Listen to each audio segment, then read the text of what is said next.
Hello everyone, स्वागत है एक नए वीडियो में। तो आज का पहला प्रश्न देखिएगा। गुणनफल 2153 के पावर 167 में इकाई का अंक क्या होगा। ठीक है, तो ये है आपका 2153 के पावर 167। इसमें इकाई का अंक आपको निकालना है। तो अगर आप इस तरीके से कैलकुलेट करेंगे तो बहुत मुश्किल होगा, इसलिए इसको थोड़ा सा ट्रिक का प्रयोग करते हैं। ठीक है, तो यहाँ पे क्या है, यूनिट में 3, यूनिट डिजिट क्या है, 3 है। तो आप जानते हैं कि 3 जो है अगर इसका पावर 4 करेंगे, ठीक है, तो क्या आएगा 81। इसका मतलब ये हुआ कि अगर 3 की पावर 4 करेंगे तो यूनिट में हमें जो डिजिट मिलेगी वो 1 मिलेगी। ठीक है, तो यही वाला कंडीशन यहाँ पे रखते हैं। मान लीजिए 167 है पावर में, तो इसको हम पहले क्या करेंगे, 4 से भाग कर देंगे। ठीक है, तो क्या होगा, भागफल आ जाएगा 4 चौके 16 और 4 एकम 4, ये आ जाएगा। और शेषफल आपका आ जाएगा 3। ठीक है, तो इसका मतलब ये हुआ कि भागफल 41 और शेषफल 3। तो इसको इस तरीके से लिख सकते हैं। मान लीजिए 3 है, 3 की पावर 4 और 3 की पावर 4 की पावर 41 अगर हम कर दे रहे हैं तो कोई दिक्कत नहीं होनी चाहिए। ठीक है, तो क्या हो जाएगा, 3 की पावर 4 की पावर 41, ये हो जाएगा 164।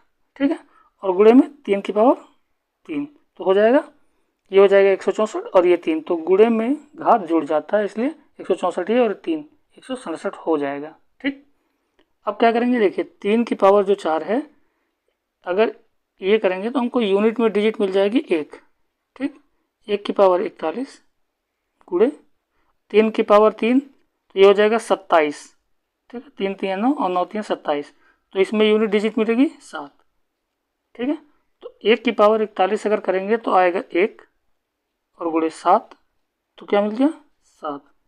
ठीक है, तो यूनिट डिजिट हमें क्या मिल गई 7। तो जो ये वाला है 2153 के पावर 167, इसकी यूनिट डिजिट क्या होगी 7। ठीक है, तो 7 जो है आपके ऑप्शन नंबर बी में है, इसलिए आपका बी वाला राइट आंसर हो जाएगा। ठीक है, अगला क्वेश्चन देखिएगा। 8 से भाज्य होने वाली संख्याएं हैं। ठीक है, तो यहाँ पे संख्या दी हुई है। मान लीजिए पहली संख्या 5240। ठीक, दूसरी संख्या क्या है 5220, तीसरी 97 128, और चौथी संख्या क्या है 97 124। ठीक है, ये 4 संख्याएं हैं। आपसे पूछ रहा है कि 8 से विभाज्य होने वाली संख्याएं कौन कौन सी हैं इसमें। ठीक है, तो इसमें क्या करेंगे, देखिए सबसे पहली बात, विभाज्यता का नियम ये है कि अगर कोई भी संख्या 2 से विभाज्य हो रही है, ठीक है, 2 से अगर विभाज्य हो रही है तो इसका मतलब क्या है कि उसका जो यूनिट डिजिट होगा, मतलब जो आखिरी का अंक होगा, ठीक, उसमें होना चाहिए 0 2 4 6 8। अगर 0 2 4 6 8 हैं तो वो संख्या 2 से विभाज्य होगी। ठीक है, 4 से अगर विभाज्य होने वाली संख्या है तो आखिरी का जो 2 डिजिट होगा, ठीक है, वो 4 से विभाज्य होना चाहिए। ठीक, तो लास्ट 2 डिजिट अपॉन 4। ठीक है, और अगर 8 से विभाज्यता का नियम अगर हम देखेंगे तो इसमें ये होता है कि लास्ट 3 डिजिट डिविजिबल बाई 8। ठीक है, अगर 4 से विभाज्यता पता करना है तो लास्ट के दो डिजिट होते हैं वो 4 से डिवाइड होने चाहिए, और 8 से तो उसके जो लास्ट के 3 डिजिट हैं वो 8 से विभाज्य होने चाहिए। तो इसमें आप देख लीजिए, पहले में 8 से विभाज्यता आपको निकालना है तो ये लास्ट के 3 डिजिट हो गया। ठीक, अब ये 8 से विभाज्य है कि नहीं, तो 8 3 24 और 0, तो ये है। ठीक, इसमें देख लीजिए 8 दूना 16 और 6 22 होता है। ठीक, तो यहाँ पे 60 हो जाएगा, ये नहीं है। इसमें 8 एकम 8 4 और 8 एकम 48, तो ये भी है। इसमें 8 एकम 8 और 4 8 44, ये भी ये नहीं है। ठीक है, तो कौन कौन से हैं, पहला और तीसरा। ठीक है, तो पहला और तीसरा आपका सही हो जाएगा। ठीक है, तो आंसर क्या हो जाएगा? आंसर हो जाएगा पहला एंड तीसरा। ये सॉरी, ये आपका पहला है, पहला और तीसरा आपका आंसर हो जाएगा। अगला क्वेश्चन देखिएगा,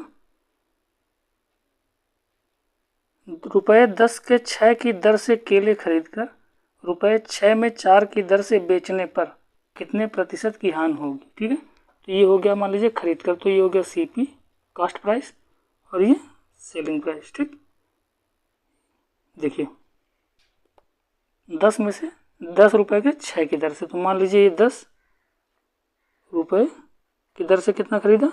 6। ठीक है, और बेचा कितने में? 6 रुपये में 4 की दर से। ठीक, ये बेचा आपका। तो कह रहा है कि ओवरऑल इसमें क्या हुआ, प्रॉफिट या लॉस क्या हुआ। ठीक है, अगर हानि हुई है तो कितने की और लाभ हुआ तो कितने का। ठीक है, तो सबसे पहले क्या करेंगे, इसमें सबसे आसान तरीका ये है कि जो ये सामान है इसको बराबर कर लेंगे। तो ये कैसे बराबर करेंगे? देखिए सामान इसलिए बराबर हो जाए, जैसे ये 6 ये 4 है, बराबर तो है नहीं। इसको बराबर करने के लिए अगर इसमें मान लीजिए 2 से गुणा कर दें और इसमें 3 से गुणा कर दें तो ये बराबर हो जाएगा। ठीक, देखिए इसमें 2 से गुणा करेंगे, इसमें 3 से अगर गुणा कर देंगे तो ये बराबर 12 हो जाएगा और ये भी 12 हो जाएगा। ठीक, तो ये बराबर हो गया। अब क्या होगा कि जब इधर 2 से गुणा करेंगे तो इधर भी कर देंगे। ठीक है, तो ये हो जाएगा 10 दूना 20 रुपये हो जाएगा। अब और यहाँ पे 3 से गुणा किए तो यहाँ पे भी 3 से गुणा करेंगे तो ये क्या हो जाएगा? 18 रुपये। ठीक, अब यहाँ से आप देख सकते हैं कि 20 रुपये का सामान उसने खरीदा और बेचा कितने में? 18 रुपये में। तो क्या हो गया, प्रॉफिट या लॉस? तो लॉस हो गया, मतलब हानि हो गई। कितने रुपए की? तो 20 में खरीदा और 18 में बेचा, तो 2 रुपये की हानि होगी। ठीक, तो जब हानि होगी तो कितने परसेंट की हानि हुई है? तो परसेंट निकालने के लिए क्या करेंगे? 2 बटा कास्ट प्राइस कितना है? 20 गुणे 100, ये हो गया लॉस परसेंट। ठीक है, 2 एकम 2, 2 दाएं 20, 10 एकम 10 और 10 दूना 10 दाएं 100। ठीक है, तो क्या आ गया? 10%। 10% क्या हो गया? लॉस हो गया। ठीक है, तो ये कौन सा ऑप्शन में है? आपके ऑप्शन नंबर डी में है। ठीक, तो ये आपका डी वाला राइट आंसर हो जाएगा। ठीक है, अगला क्वेश्चन देखिएगा, रिक्त स्थान के लिए कौन कौन से विकल्प सही हैं? ठीक है, 1 ग्राम बराबर किलोग्राम। ठीक है, देखिए तो आप सबको पता है कि 1 किलोग्राम कितने के बराबर होता है? 1000 ग्राम के, सबको पता है। ठीक है, अब क्या करेंगे यहाँ पे? देखिए अब हमको निकाल, अगर कहते हैं हम कि 1 ग्राम बराबर क्या होता है तो यहाँ से निकाल सकते हैं। 1 ग्राम बराबर 1 बटा 1000 किलोग्राम। ठीक, ये हो गया। अब दूसरा क्या हुआ, इसको इस तरीके से लिख सकते हैं ना, 1 बटा 10 के पावर 3। ठीक है, किलोग्राम, या इसको इस तरीके से भी लिख सकते हैं 10 के पावर -3 किलोग्राम, ये भी लिख सकते हैं। ठीक है, या इसको किस तरीके से लिख सकते हैं? देखिए यहाँ पे 3 जीरो है तो ऊपर 3 जीरो लग जाएगा। ठीक, इस तरीके से भी लिख सकते हैं। ठीक है, तो आपके ऑप्शन में क्या क्या है?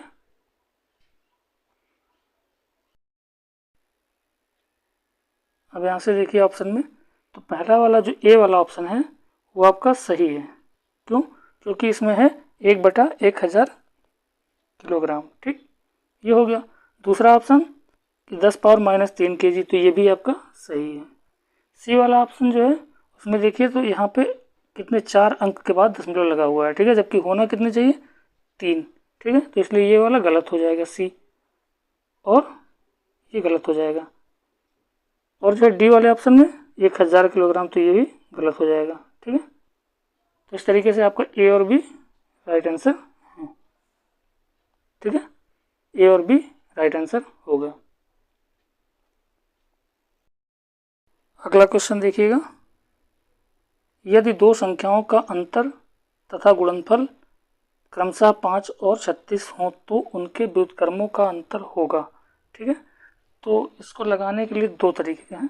जैसे मान लीजिए एक तो आप सामान्य तरीके से लगाते हैं x और y मान के, और दूसरा इसका शॉर्टकट। ठीक है, तो देखिए मान लीजिए कि दो संख्याओं का अंतर कितना है 5, तो x माइनस वाई क्या है 5 है। ठीक, और दूसरा क्या है गुणनफल कितना है 36, तो x इंटू वाई 36, ये हो गया आपका। ठीक, अब यहाँ से आप क्या करेंगे, देखिए इसका सबसे आसान तरीका और शॉर्टकट जल्दी हो जाएगा आपका। ये 36 है, इसको दो इस तरीके से तोड़िए, दो संख्याओं में कि जिनका अंतर 5 आ जाए। तो इसको 9 और 4 में अगर तोड़ें तो 9 चौक 36, इनका गुणनफल भी 36 हो गया, और इसका अंतर अगर निकालेंगे तो 5 आ जाएगा। इसकी मतलब संख्या क्या है, एक 9 है एक 5 है। अब आपको निकालना क्या है, इनके व्युत्क्रमों का अंतर, मतलब कि इसका जो व्युत्क्रम होगा 9 का 1/9 हो जाएगा। ठीक, और इसका हो जाएगा 1/4। इनका अंतर निकालना है आपको, तो इनका अंतर कैसे निकलेगा, 1/4 माइनस 1/9, तो 9 4 का एलसीएम 36, तो ये हो जाएगा 4 9 36 और 9 चौक 36, तो ये हो जाएगा 5/36। ठीक है, तो इनके व्युत्क्रमों का अंतर जो है वो आ जाएगा 5/36।